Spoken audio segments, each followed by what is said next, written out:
Hello everyone. Welcome to our channel Spicy and Pastry. ഇത് നമുക്ക് healthy ആയിട്ട് കഴിക്കാൻ പറ്റിയ ഒരു ചോക്ലേറ്റ് കേക്കിൻ്റെ റെസിപ്പി കണ്ടു നോക്കിയാലോ. റാഗി ചോക്ലേറ്റ് കേക്കാണ് ഇത്. എഗ്ലെസ് കേക്ക്സ് പ്രിഫർ ചെയ്യുന്ന ആൾക്കാർക്ക് പറ്റിയൊരു കേക്കാണ്. അവ എന്താ ചെയ്തതെന്ന് കണ്ടു നോക്കാവേ. ഇനി ഒരു ക്ലീൻ ആയിട്ടുള്ള ബൗളിലേക്ക് 10 ടേബിൾ സ്പൂൺ റാഗി ഫ്ലോറും 6 ടേബിൾ സ്പൂൺ ജാഗറി പൗഡറും 2 ടേബിൾ സ്പൂൺ കൊക്കോ പൗഡറും 1/2 ടീസ്പൂൺ ബേക്കിംഗ് സോഡയും കൂടെ ചേർത്തിട്ട് നന്നായിട്ടൊന്ന് മിക്സ് ചെയ്ത് കൊടുക്കുക. ഇതിലേക്ക് ഒരു നുള്ളു ഉപ്പും കൂടെ ചേർത്ത് കൊടുത്തിട്ടുണ്ട്. ഇനി എല്ലാം കൂടെ നന്നായിട്ടൊന്ന് മിക്സ് ചെയ്ത് കൊടുക്കാം. ഇതിലേക്ക് ഇനി 1/2 കപ്പ് പാൽ ചേർത്ത് കൊടുക്കുന്നുണ്ട്. ഇനി നമുക്ക് വേണ്ടത് ഒരു 1/4 cup olive oil or sunflower oil ചേർത്ത് കൊടുക്കാം. ഇനി 1/2 ടീസ്പൂൺ വാനില എസൻസ് ചേർത്ത് കൊടുക്കുന്നുണ്ട്. ഇനി എല്ലാം കൂടെ നന്നായിട്ട് യോജിപ്പിച്ച് കൊടുക്കാം.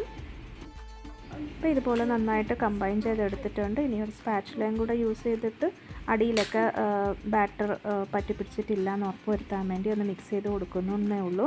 ഇനി നമുക്ക് വേണ്ടത് മൈക്രോവേവ് സേഫ് ബൗൾസാണ്. അപ്പോൾ എനിക്കിത് ഈ ബൗൾസ് കണ്ടപ്പോൾ എനിക്ക് ഭയങ്കര ഇഷ്ടപ്പെട്ടു, അങ്ങനെ വാങ്ങിച്ചതാണ്. അപ്പോൾ ആ ബൗൾസിലേക്ക് ഓയിൽ ഗ്രീസ് ചെയ്ത് കൊടുത്തിട്ടുണ്ട്. ഇനി ബാറ്റർ 1/2 പോർഷൻ മാത്രം ഫില്ല് ചെയ്ത് കൊടുക്കുക. എന്നിട്ട് മൈക്രോവേവിൽ ഒരു 3 മിനിറ്റ്സ് വെച്ച് കൊടുത്തിട്ടുണ്ട്.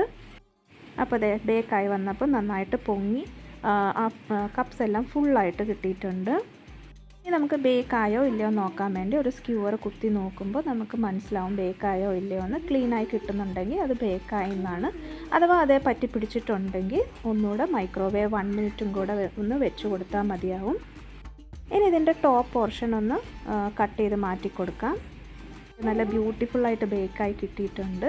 ഇനി ഇതൊന്ന് ഷുഗർ സിറപ്പ് വെച്ചിട്ടൊന്ന് സോക്ക് ചെയ്ത് കൊടുക്കുക, അല്ലെങ്കിൽ ഇച്ചിരി ഡ്രൈ ആയിട്ട് തോന്നിക്കും.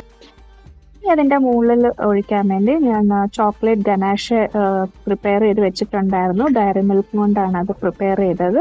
അപ്പോൾ അതിൻ്റെ ടോപ്പിൽ അതൊന്ന് ഒഴിച്ച് സ്പ്രെഡ് ചെയ്ത് കൊടുക്കാം. ഇനി ചോക്കോ ചിപ്സ് വെച്ച് ഡെക്കറേറ്റ് ചെയ്ത് കൊടുക്കുന്നുണ്ട്. നിങ്ങളുടെ ഇഷ്ടമുള്ള രീതിയിൽ ഡെക്കറേറ്റ് ചെയ്ത് കൊടുക്കാം.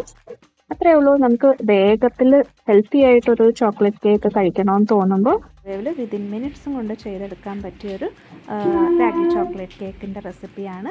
എല്ലാവർക്കും അപ്പോൾ യൂസ്ഫുൾ ആയെന്ന് വിശ്വസിക്കുന്നു. സബ്സ്ക്രൈബ് ചെയ്യാത്ത കൂട്ടുകാരുണ്ടെങ്കിൽ സബ്സ്ക്രൈബ് ചെയ്ത് സപ്പോർട്ട് ചെയ്യണേ. ഇവിടെ അപ്പോൾ കാണിച്ചു തരാം. നമ്മൾ ചോക്ലേറ്റ് ഗനാഷ് ഒഴിച്ച ആ പോർഷനോടെ തന്നെ കഴിക്കുമ്പോഴാണ് നല്ല ടേസ്റ്റ് തോന്നിക്കുന്നത്.